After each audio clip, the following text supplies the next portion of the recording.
Hello, this is Gigao.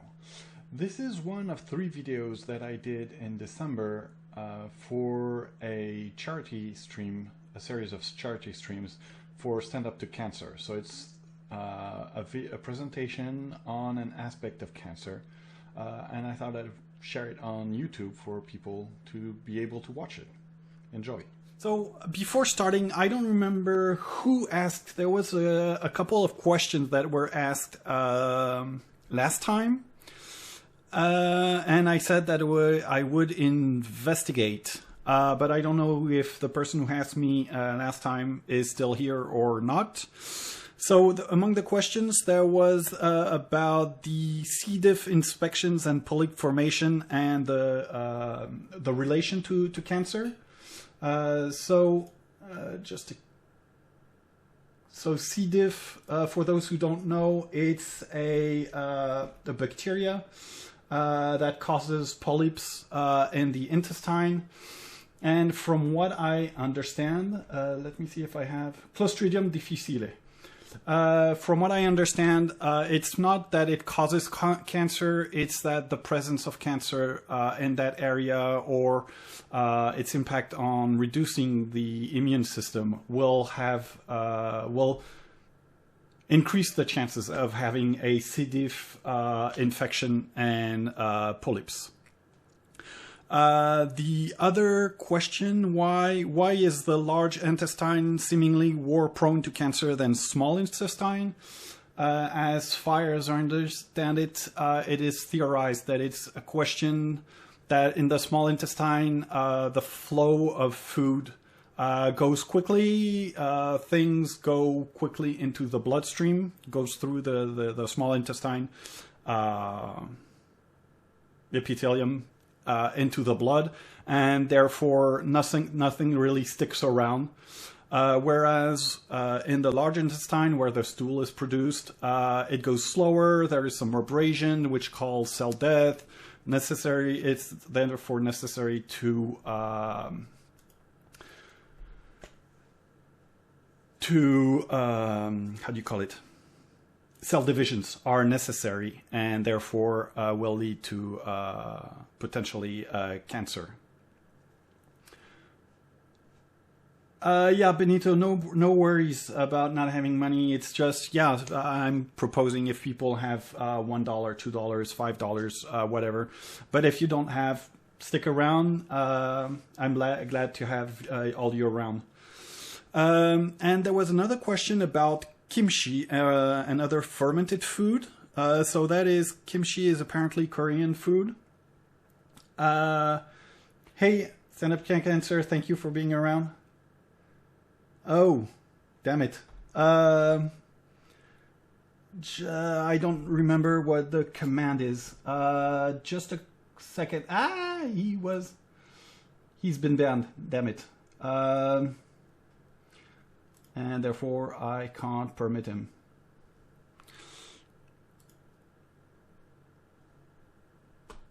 Oops. I will have to see if he comes back, damn it. So kimchi apparently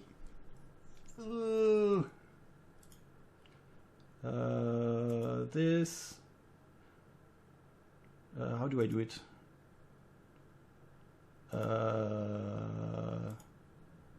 No, that's not what I was trying to do. Well, temporary moderator privilege. So if you want to post a link, SU2C, go right ahead.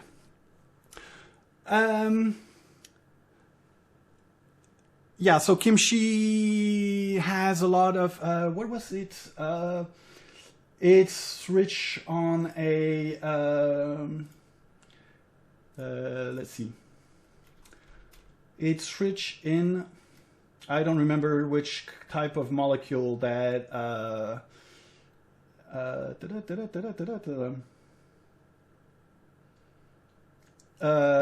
N-nitroso compounds, which are known carcinogens. Therefore, favoring cancer. So yeah, hey Snore. So, as I said the other day, cancer is an overgrowth of cells following accumulation of genetic injuries, which gives a growth advantage over normal cells. And after a moment, those cancer cells will become antisocial and will be able to bypass a lot of restrictions that normal cells have in the body. So last time I explained what would lead to cancer, cancer cells to the oncogenesis, and today we'll go the following step of how cancer can evade some of the normal restrictions, and probably I will do another presentation during my next stream on Tuesday about the same time, in which I will focus on what are the different types of treatments that we have against cancer. And so we will have, I guess, reviewed most of the most important parts around cancer. So let me put something up. I have a couple of notes to be sure not to miss the important informations. One of them being, don't hesitate to donate. The gifted subs and gifted subs that are done today and next Tuesday, as well as if you give any bits, will be put for, I will be transferring to the donation to Stand Up to Cancer. So, I think it can be used, CRISPR can be used, but I think we're not close for it to be ready, as far as I know. I would need to investigate. Before answering this, I would prefer to look into it because my data on this is old, so I prefer to do some research and answer on Tuesday, if you don't mind. Thank you. Oops, I can't see the whole name. Just a second. It's not here. It's not here.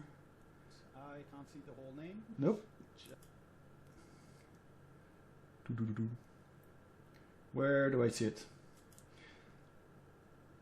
Review. To do it? No. Dashboard.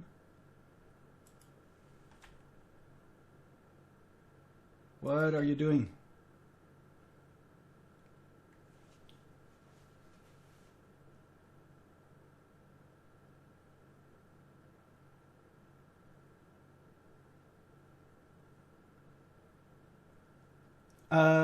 Thank you for, I will say anonymous, lost my dad to anaplastic thyroid cancer. Sorry to hear that, man.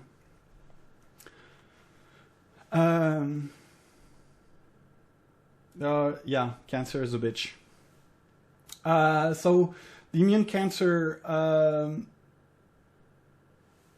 in terms of the malignant cells in cancer, basically adapt, and we will see how it does that, adapts and learns how to persist despite the immune system.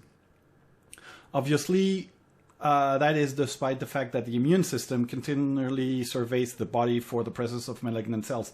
The immune system is not there just to fight foreign attackers like bacteria, viruses, parasites, or whatever. It is also there to fight the enemy from the inside. The enemy which is from the inside.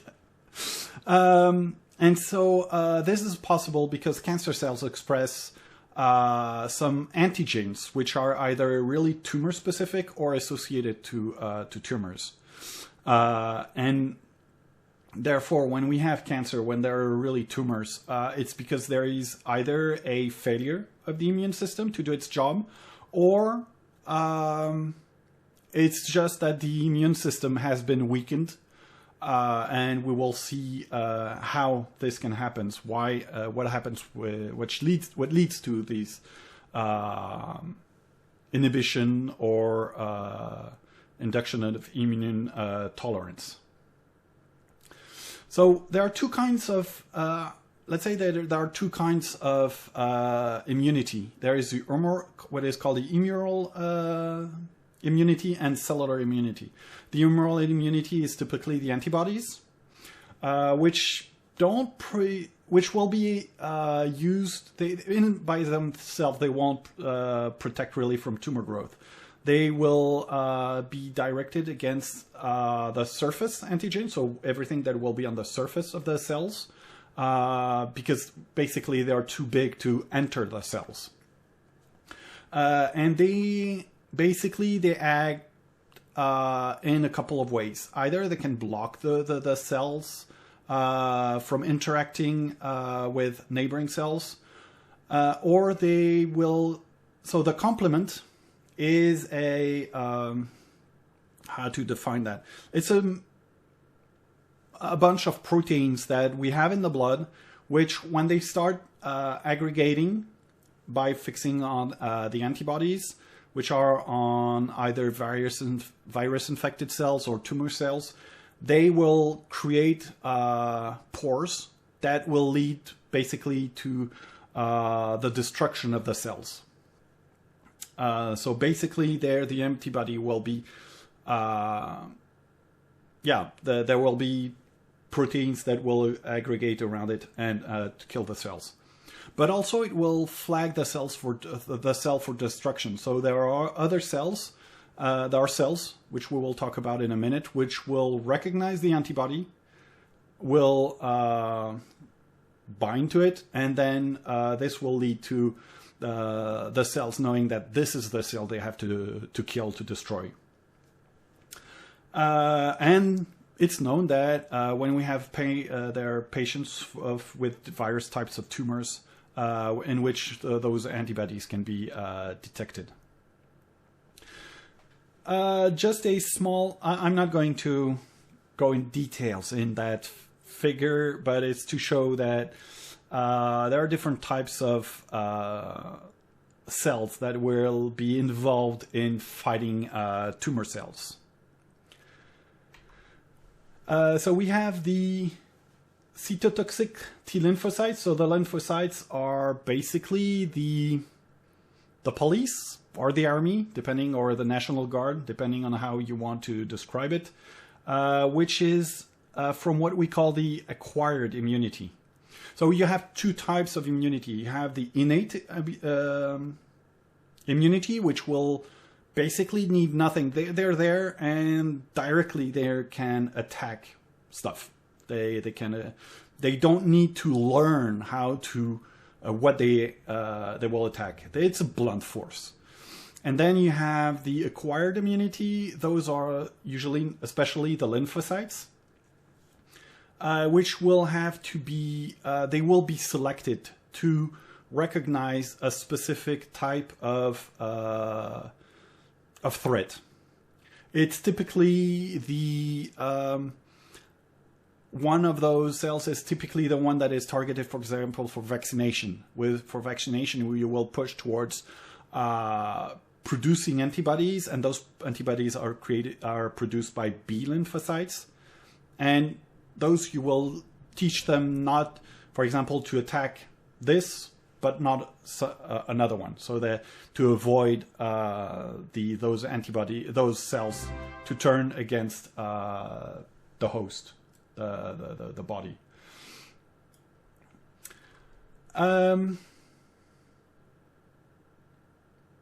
Thank you, SU2C, for the host. Really appreciate it. And so then they are there, the T lymphocytes are there, of course, for the immunologic surveillance to verify that there isn't anything going wrong. And they can act by two manners. Either they will recognize the antibody I mentioned in the slide before, or they will have the possibility of interacting directly with the cells, the cancer cells, and they will basically start drilling holes in those cancer cells and kill them. And how do they work? Usually either they will be recognizing surface proteins, and usually that will be through the antibodies. It will be antibody mediated, or they will work through intracellular proteins. So you will think, yeah, earlier you said that antibodies could not enter the cells, so they could not. They had to recognize only surface proteins. How can cells recognize what is inside the cell? Well, it's rather easy. There is a neat. Do I have? Maybe I should. During a biopsy, when the cancers are taken out, does it increase the risk of spread because cancer cells have been pierced as such? I don't have an affirmative answer on this one. I would think it depends on the type of tumor. Because, for example, if it's a tumor that is rather loose, I think it wouldn't increase significantly. So, for example, basically, you have two kinds of tumors. You have what we call solid tumors. So those are, for example, when you have a tumor on the lung, on the brain, so those are called solid tumors. And so those are really still, the tumor cells still interact with each other. So I presume that when you pick up a piece of tumor, you won't be spreading it. Second, if you have, I don't remember the exact name, but it's like, hematological cancer. I mean, if they're pierced, wouldn't they die? Yeah, no, but I think he's not talking about the cell in itself, but when you take a biopsy, you take a number of cancer cells, and therefore he's talking, I think, piercing the tumor basically, and having like some debris, and that would be in this case cancer cells. And I think that if the cells are not very cohesive and could split away because of the biopsy, I presume that that cancer would already be metastasizing. Yeah, metastasizing. Yeah, you understand what creating metastasis. So I don't think it will be, and especially because, well, it depends on how you create metastasizing. Yeah. And also, I guess it depends also on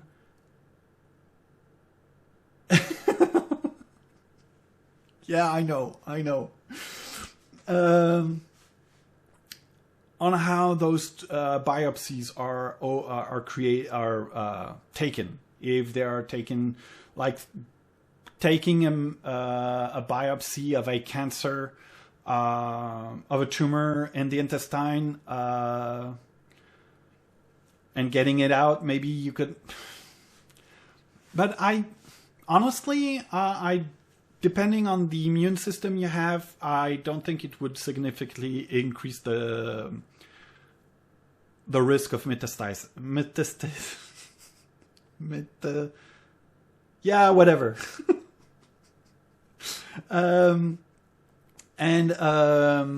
But I would have to check to be to better reply to that question. Yeah, so let me check if Yeah. So yeah, I'll jump directly here. Metastasis.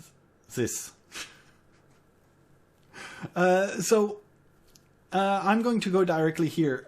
Basically, you have two types of proteins called CMA. No, that's the French way. Sorry, CMH. You have class 1 and class 2. Class 1 is basically when the cells start producing proteins. Some of them, they will cut them in little bits, and they will put them on those CMH class 1. No, it's MHC. Major histocompatibility class 1. So MHC, it's the French, it's the English one, sorry. Yeah, MHC. They will cut it in little pieces, and then they will present that to the surface. And so that if it's something that is foreign, for example, of a viral origin, that the virus is forcing the cells to produce its own proteins, they will be presenting this that will be recognized by the T cells. And so that's how those intracellular proteins actually will be presented at the surface with the MHC class 1. Then you have regulatory T cells. Those T cells are also acquired immunity. They will learn to recognize threats. But as the name indicates, they are there to be to regulate the immune systems. So they will prevent autoimmune disease. So avoiding that the T cells go and attack the body. But they will also try to be there to say, calm down, if there is an immune response that is too strong, to avoid killing the host while avoid, for example, the immune system trying to use a nuclear warhead when a bazooka is enough. One of the problems in fighting cancer is that, therefore, as they are there to limit the immune response, they can inhibit immunotherapy. But we will talk more about immunotherapy on Tuesday. And then we have the innate immune system. So we have, for example, the natural killer cells. They're there to do a surveillance as well. They're called killer because basically, a bit like the cytotoxic T cells, they will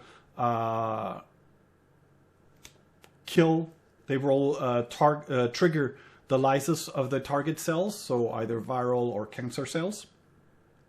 And they're called natural because basically they're there from the start.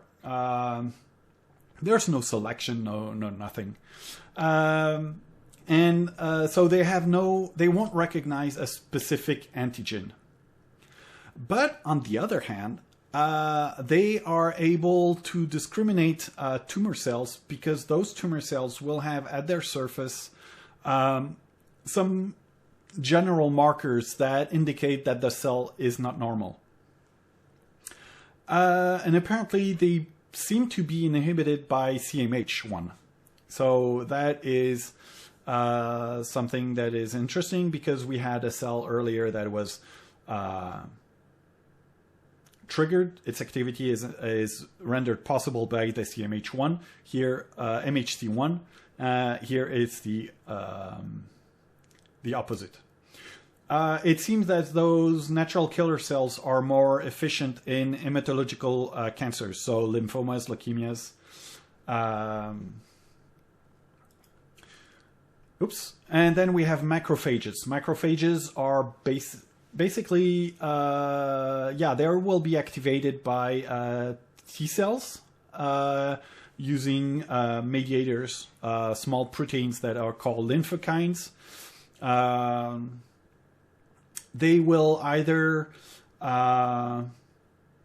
send toxic, cytotoxic substances to molecules to the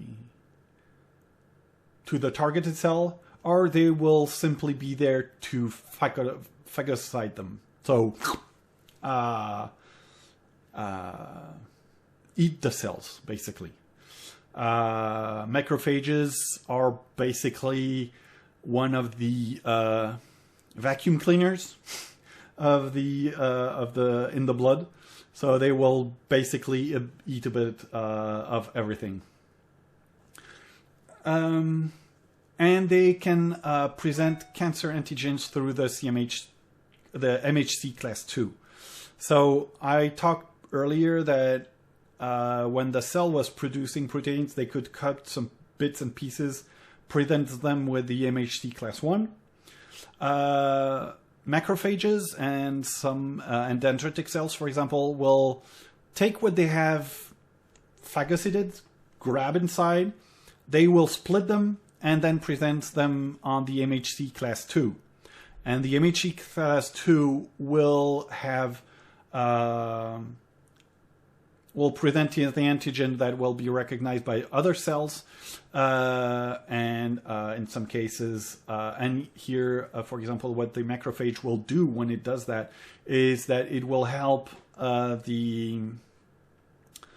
trigger a response by other cells. So basically, it will say, okay, here's what I've found. You need to learn to recognize it so that you will be able to then target cells that have it more naturally. Yeah, so so here we talked about the different types of immune responses. So how does the tumor avoid cancer? Basically, there are several things that will suppress the immune system, basically. Oops, sorry. Just checking my notes. So basically, you have the suppression of the immune system by chemical viral agents. One of them, for example, is typically the HIV, in terms of viral agent. So basically, the HIV will target the immune system, the T cells, will destroy them, and therefore there will be no T cell response to cancer cells, tumor cells. Suppression of the immune system by drugs or radiation. So that is, well, we know that, for example, we can give some drugs for anti-tumor rejection, not anti-tumor, no, anti-graft rejection cell drugs. So when you receive for example, you've lost your liver, you need to have a liver transplant, they will give you drugs that will lower your immune system to avoid that you reject the graft, because the graft is a foreign object. Obviously, those drugs will reduce the immune system, which means that over time, after your transplant, as long as you have to keep those drugs to avoid the rejection of the graft, you will be susceptible to drugs. Radiations will have an impact on the stem cells that lead to your immune cells. And then you have some interesting stuff. So you have the loss of antigen expression. So here we're going to go towards something rather, it will be kind of a selection of cancer cells. So the tumor will be always in contact with the immune cells. But obviously, when this happens, those immune cells will destroy the cancer cells. And after some time, what happens is that some cancer cells will appear because, by chance, they stop expressing the antigen, because there was another mutation that led to that antigen no longer being expressed in those cancer cells. And obviously, those cells will not be targeted by the immune system. There's nothing to recognize. And therefore, there will be a selection of those cells that don't have the antigen. And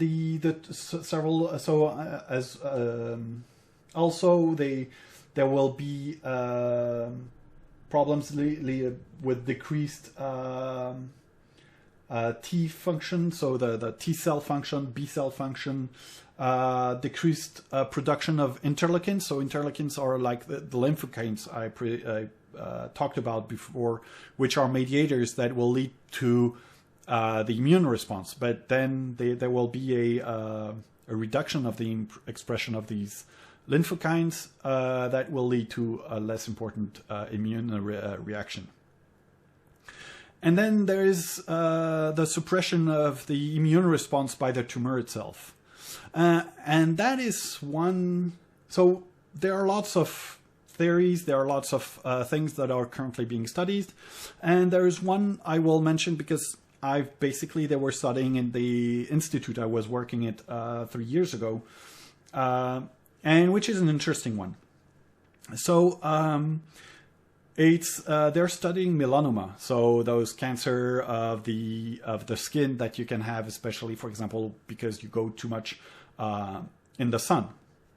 And they've discovered that in some people, the immune cells are very efficient, but when you put those immune cells next to the tumor, basically they do nothing. And so they've come up with discovered that it would seem that with some tumors, let me backtrack a little bit. There is a mechanism that exists. Well, they've discovered that it was the cancer cells were using a subset of genes that are basically expressed only at one time during... they have one purpose, basically. They're not expressed in men. They're expressed at one point in the life of women. It's the production of factors that will basically... create a bubble in which the immune system is not active, and it's during pregnancy. So in the placenta, obviously, the baby, the fetus, is a foreign object for the woman, the pregnant woman. But so there is a need for a way for the system to avoid the mother's immune system to kill the fetus. And this is done by producing some factors in the blood that will basically make the immune cells dormant. And so the cells will still be there, will go around the placenta, the fetus, and then will continue on. And when they're away from the placenta and the fetus, they will become active again. That allows them to be be protected from foreign aggressors, if I can say so, without killing the baby. Well, those genes exist in everybody, obviously.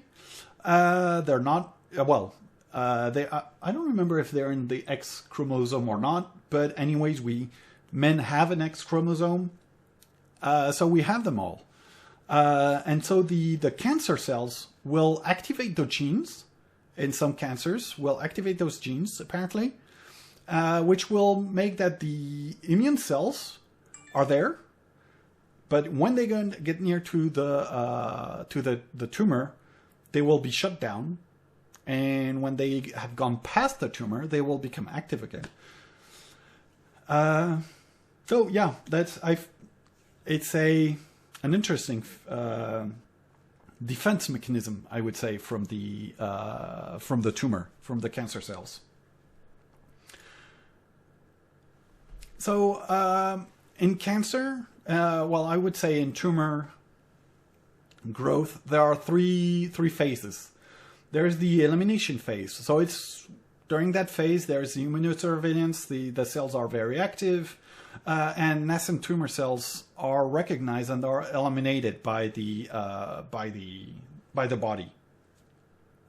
But under the constant aggression, I would say, by the immune cells, some cells will adapt, or they will simply, by lack, or should I say lack of luck, by luck or lack of luck, some cells will elude the immunosurveillance, and they will be continuing their oncogenesis, continuing their mutations, and they will start to spread a little more. And during that time, it's considered to be a tumor dormancy, because the tumor is not really growing. There is little to no metastasis, and therefore at the same time there is no symptoms. So during that time, it's very difficult to acknowledge, to recognize that there is a cancer brewing. At the same time, during that phase, it's quite easily that the immune system will still be able to eliminate the tumor. And then there is the escape. So that is there will be the immunoselection of tumor cells that, as I mentioned earlier, that will be less immunogenic, so less prone to be recognized by the immune system. And then we will have the emergence of clinical symptoms, but also subversion of the immune system that I described previously. And so during that time, you have an equilibrium between elimination and escape of from the immune system. And obviously immunotherapy will be trying to go from the escape phase, so where the immune system is not potent, not active enough, towards fighting and eliminating the tumor cells and the tumor. And that's it for tonight.